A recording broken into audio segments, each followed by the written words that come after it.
घटते क्रम में सजाएं और आपके ऑप्शंस ये रहे आपके सामने। नमस्कार दोस्तों, आपने कौन बनेगा करोड़पति का एक आध एपिसोड तो अवश्य देखा होगा और संभव है उस एपिसोड में आपने फास्टेस्ट फिंगर फर्स्ट में यह सवाल भी देखा हो कि इन अंकों को बढ़ते हुए क्रम में लगाएं या फिर घटते हुए क्रम में लगाएं। और कई बार मज़ेदार बात यह होती है कि इसमें हिंदी की गिनतियां दी हुई होती हैं और यदि आप बचपन से एक इंग्लिश स्कूल में पढ़े हुए हैं तो संभव है कि आपको इन गिनतियों का भान ही न हो। तो आइए दोस्तों, आज हम हिंदी की इन्हीं गिनतियों को बहुत ही आसान ढंग से समझने का प्रयास करते हैं। इस वीडियो को पूरा देखने के बाद यदि आप हिंदी की गिनतियों को लॉजिकली समझ पाएँ तो मैं समझूंगा कि मेरा यह प्रयास सफल हुआ। दोस्तों, मेरा नाम है अमृत सिंह और यदि ये वीडियो आपको पसंद आए तो इसे लाइक करें, शेयर करें और अभी तक यदि हमारे चैनल को सब्सक्राइब नहीं किया है तो इसे सब्सक्राइब करें। दोस्तों, हिंदी की गिनती में कुछ मूल गिनतियां हैं जो कि हैं 1, 2, 3, 4, 5, 6, 7, 8, 9, 10 और इसके अलावा यदि आप हॉरिजॉन्टल में देखेंगे तो 10, 20, 30, 40, 50, 60, 70, 80, 90, 100 और इसके अलावा हिंदी की गिनती में कुल 3 एक्सेप्शन हैं जो कि हैं 16, 89 और 99। ये एक्सेप्शन इसलिए हैं क्योंकि इनका उच्चारण थोड़ा लकीर से हटकर है। हम सबसे पहले रो पर चलते हैं। यहाँ पर पहली रो में जो भी गिनतियाँ हैं उसमें यूनिट प्लेस यानी कि इकाई के स्थान पर 1 लगा हुआ है। इकाई के स्थान पर 1 लगी हुई सभी गिनतियों के शब्दों की शुरुआत इक या इग से होगी, जैसे 11, 21, 31, 41, 51, 61, 71, 81, 91। दूसरी रो में आने वाले सभी अंकों की इकाई यानी कि यूनिट प्लेस में 2 आता है। यूनिट प्लेस में 2 आने वाली सभी गिनतियों के शब्दों की शुरुआत ब शब्द से होती है। आइए देखते हैं, जैसे कि 12, 22, 32, 42, 52, 62, 72, 82 और 92। आइए अब तीसरी रो की ओर बढ़ते हैं। तीसरी रो में यूनिट प्लेस यानी कि इकाई के स्थान पर 3 आता है और इस तरह के अंकों की शुरुआत त्रि या ते से होती है। आइए देखते हैं, जैसे कि 13, 23, 33, 43, 53, 63, 73, 83 और 93। इसी प्रकार चौथी रो के सभी अंकों के इकाई के स्थान यानी कि यूनिट प्लेस में 4 आता है और इन सभी अंकों की शुरुआत चौ शब्द से होती है, जैसे 14, 24, 34, 44, 54, 64, 74, 84 और 94। अगली रो में इकाई के स्थान पर 5 आता है और इन सभी गिनतियों के शब्दों की शुरुआत प शब्द से होती है, जैसे कि 15, 25, 35, 45, 55, 65, 75, 85 और 95। आइए अगली रो की ओर बढ़ते हैं। अगली रो के इकाई के स्थान में 6 आता है और इस तरह की सभी गिनतियों की शुरुआत 16 की इस गिनती को छोड़कर 6 शब्द से होती है, जैसे कि 26, 36, 46, 56, 66, 76, 86 और 96। अगली रो के सभी अंकों की इकाई के स्थान पर 7 आता है। इकाई के स्थान पर 7 आने वाले सभी अंकों के उच्चारण की शुरुआत सत शब्द से होती है, जैसे कि 17, 27, 37, 47, 57, 67, 77, 87 और 97। हमारी अगली रो के सभी अंकों के इकाई के स्थान पर 8 आता है। इकाई के स्थान पर 8 आने वाले सभी अंकों के उच्चारण की शुरुआत अठ या अड़ से होती है।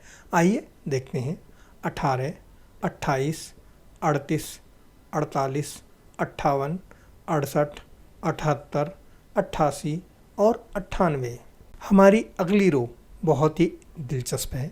इस अगली रो के सभी अंकों की इकाई के स्थान पर 9 आता है। इकाई के स्थान पर 9 आने वाले सभी अंकों के उच्चारण की शुरुआत उन शब्द से होती है।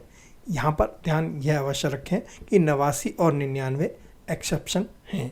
आइए देखते हैं, जैसे कि 19, 29, 39, 49, 59, 69, 79, 89 और 99। जैसा कि मैंने पहले बताया, 89 और 99 एक्सेप्शन हैं। इकाई के स्थान पर 9 आने वाले सभी अंकों के उच्चारण की समाप्ति अगले मूल अंक की ध्वनि के साथ होती है। आइए देखते हैं 19।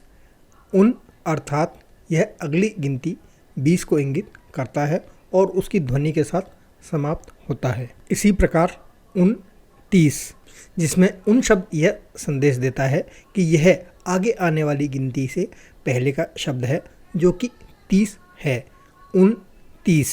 इसी प्रकार 39 उन शब्द आने वाली 40 को इंगित करते हुए 39 का उच्चारण देता है। इसी प्रकार 49 अर्थात 50 से पहले आने वाली गिनती, जिसमें यह इंगित करता है कि यह आगे आने वाली गिनती 50 से पहले का अंक है। हमारी अगली गिनती है 59, जिसमें 60 के उच्चारण से हमें यह पता चलता है कि यह 60 है और इसके पहले उन लगने से हमें यह पता चल जाता है कि यह 60 से पहले आने वाली गिनती 59 है। इससे अगली गिनती 69 यानी कि 69 की ओर चलते हैं। यहाँ 70 मूल गिनती 70 की ध्वनि को लिए हुए है और इसके आगे उन लग जाने से यह इंगित करता है कि यह 70 से पहले आने वाली गिनती 69 यानी कि 69 है। हमारा अगला अंक है 79, जिसके उच्चारण के अंत में 80 की ध्वनि आती है। हमारी अगली गिनती 89, उसका उच्चारण 99 हो सकता था, लेकिन मानक गिनती के अनुसार इसका उच्चारण 89 है और इसका एक्सेप्शन मैंने आपको पहले ही बता दिया था। इसी प्रकार 99 की गिनती भी एक्सेप्शन है। अंतिम रो के बारे में तो आपको मैं पहले ही बता चुका हूँ कि यह मूल शब्द हैं, जो कि हैं 10, 20, 30, 40, 50, 60, 70, 80, 90, 100। आइए दोस्तों, अब कॉलम की ओर बढ़ते हैं। पहले कॉलम की गिनतियाँ मूल शब्द हैं, जैसे कि 1, 2, 3, 4, 5, 6, 7, 8, 9 और 10। अगले कॉलम की दहाई के स्थान यानी कि 10th प्लेस में 11 से लेकर 19 तक की गिनती में 1 आता है।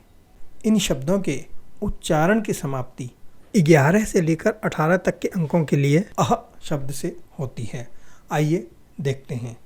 11, 12, 13, 14, 15, 16, 17, 18, 19 के लिए दूसरा नियम लागू होता है। उन शब्द से आने वाली जितनी भी गिनतियां हैं वह अपने आगे वाले अंक को इंगित करती हैं और जिसके बारे में विस्तार से मैं पहले ही बता चुका हूँ। हमारे अगले कॉलम की गिनती 21 से लेकर 29 तक में दहाई यानी कि 10th प्लेस में 2 आता है और इसमें 21 से लेकर 28 तक के सभी अंकों के उच्चारण की समाप्ति 20 की ध्वनि लेते हुए इस शब्द से समाप्त होती है, जैसे 21, 22, 23, 24, 25, 26, 27, 28 और 29 के बारे में पहले ही बात हो चुकी है। हमारे अगले कॉलम 31 से लेकर 39 तक के दहाई यानी कि 10th प्लेस में 3 आता है। इन सभी अंकों के उच्चारण की समाप्ति अंक 31 से लेकर अंक 38 तक 30 शब्द की ध्वनि के साथ होती है, जैसे कि 31, 32, 33, 34, 35, 36, 37 और 38। 39 के बारे में पहले ही बात हो चुकी है। हमारे अगले कॉलम के 41 से लेकर 49 तक के सभी अंकों 10th प्लेस यानी कि दहाई के अंक पर 4 का अंक आता है और 41 से लेकर 48 तक के सभी अंकों के उच्चारण की समाप्ति 40 से ध्वनि लेते हुए लीस की ध्वनि के साथ समाप्त होती है, जैसे कि 41, 42, 43, 44, 45, 46, 47, 48 और 49 के बारे में पहले ही बात हो चुकी है। हमारे अगले कॉलम में 51 से लेकर 59 तक की सभी गिनतियों में दहाई यानी कि 10th प्लेस में 5 आता है। इसमें 51 से लेकर 58 तक की गिनती में 50 की ध्वनि नहीं आती है।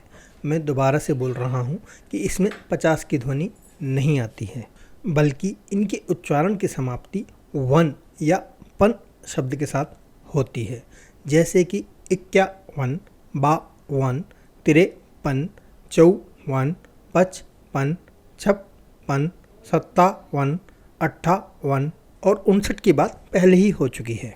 हमारे अगले कॉलम में 61 से लेकर 69 तक की सभी गिनतियों में दहाई यानी कि 10th प्लेस में 6 आ रहा है। इसमें 61 से लेकर 68 तक की सभी गिनतियों के उच्चारण की समाप्ति 60 की ध्वनि के साथ होती है, जैसे 61, 62, 63, 64, 65, 66, 67, 68 और 69 बात पहले ही निपट चुकी है।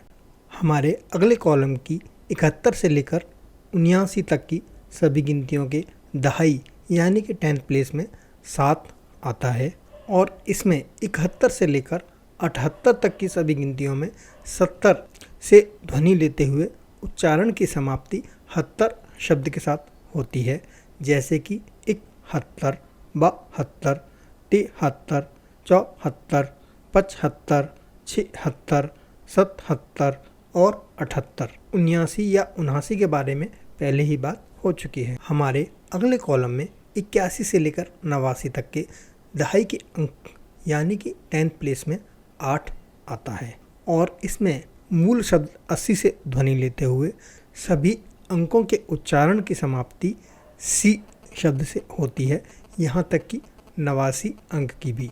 आइए देखते हैं, जैसे कि 81, 82, 83, 84, 85, 86, 87, 88 और 89। हमारे आखिरी कॉलम के 91 से लेकर 99 तक के सभी अंकों की दहाई यानी कि 10th प्लेस में 9 आता है और इसमें 90 से ध्वनि लेते हुए इन सभी अंकों के उच्चारण की समाप्ति 90 शब्द के साथ होती है, जैसे कि 91, 92, 93, 94, 95, 96, 97, 98 और यहाँ तक 99 भी। दोस्तों, गिनती सीखने के दौरान आपको यह महसूस अवश्य हुआ होगा कि हमारी गिनतियाँ कितने लॉजिकल ढंग से अरेंज की गई हैं और इनके उच्चारण को सरल और लयबद्ध बनाने का प्रयास किया गया है और संभवतः उच्चारण को सरल रखने के लिए ही 16, 89 और 99 एक एक्सेप्शन के रूप में आए हों। वीडियो ख़त्म करने से पहले आइए एक टेस्ट लेते हैं। 58 कितना होता है? मेरे पूर्व में बताए हुए विवरण के अनुसार 8 मतलब 8 इकाई के स्थान पर आएगा और 1 या पन आने से दहाई के स्थान पर 5 आएगा, मतलब 58। एक और शब्द लेते हैं 69। यहाँ चूँकि उनकी आवाज़ आ रही है और 70 मतलब 70 से पहले का यह अंक है, यानी कि 69। दोस्तों, यदि आप लॉजिकली इसी प्रकार इस गिनती की कुछ दिन प्रैक्टिस करें तो निश्चित ही आप हिंदी की गिनती को बहुत ही अच्छे ढंग से सीख जाएंगे। हमारे इससे आगे की गिनतियाँ 2 या उससे ज़्यादा शब्दों को मिलकर के बनती हैं, जैसे कि 101, 200, 500, 10,000, 10 करोड़, 15 लाख, 10,000, 500, 12। मेरे ज्ञान के अनुसार हमारी गिनतियों की अधिकतम सीमा कहाँ तक है, आइए देखते हैं। 100 के बाद 1000, 10,000, लाख, 10 लाख, करोड़, 10 करोड़, अरब, 10 अरब, खरब, 10 खरब, नील, 10 नील, शंख, 10 शंख, पदम, 10 पदम। लेकिन हमारे अधिकांश काम खरब तक ही चल जाते हैं। दोस्तों, गिनती सीखने के दौरान संभवतः आपने इस बात की ओर ध्यान दिया होगा कि हमारी 1 से लेकर 100 तक की सभी गिनतियों के लिए सिर्फ और सिर्फ एक शब्द विशेष का प्रयोग किया गया है, जो कि हमारी इन गिनतियों को अनूठा बनाता है। बाकी अन्य भाषाओं की गिनतियों में आपको संभवतः ऐसा अनूठापन देखने को नहीं मिलेगा। इतना सब कुछ सीखने के बाद दोस्तों, क्या आप मेरे साथ हिंदी की 1 से लेकर 100 तक की गिनती को दोहराना चाहेंगे? आइए शुरू करते हैं। 1, 2, 3, 4, 5, 6, 7, 8, 9, 10, 11, 12, 13, 14, 15, 16, 17, 18, 19, 20, 21, 22, 23, 24, 25, 26, 27, 28, 29, 30, 31, 32, 33, 34, 35, 36, 37, 38, 39, 40, 41, 42, 43, 44, 45, 46, 47, 48, 49, 50, 51, 52, 53, 54, 55, 56, 57, 58, 59, 60, 61, 62, 63, 64, 65, 66, 67, 68, 69, 70, 71, 72, 73, 74, 75, 76, 77, 78, 79, 80, 81, 82, 83, 84, 85, 86, 87, 88, 89, 90, 91, 92, 93, 94, 95, 96, 97, 98, 99, 100। तो दोस्तों, उम्मीद करता हूँ कि हिंदी की गिनती को सिखाने का मेरा यह तरीका आपको पसंद आया होगा। यदि आपको पसंद आया हो तो इस वीडियो को अवश्य लाइक करें, इसे शेयर करें और अभी तक यदि हमारे चैनल को सब्सक्राइब नहीं किया है तो इसे सब्सक्राइब करें। अगले वीडियो में किसी नई जानकारी के साथ फिर से मुलाकात होगी। तब तक के लिए नमस्कार, जय हिंद।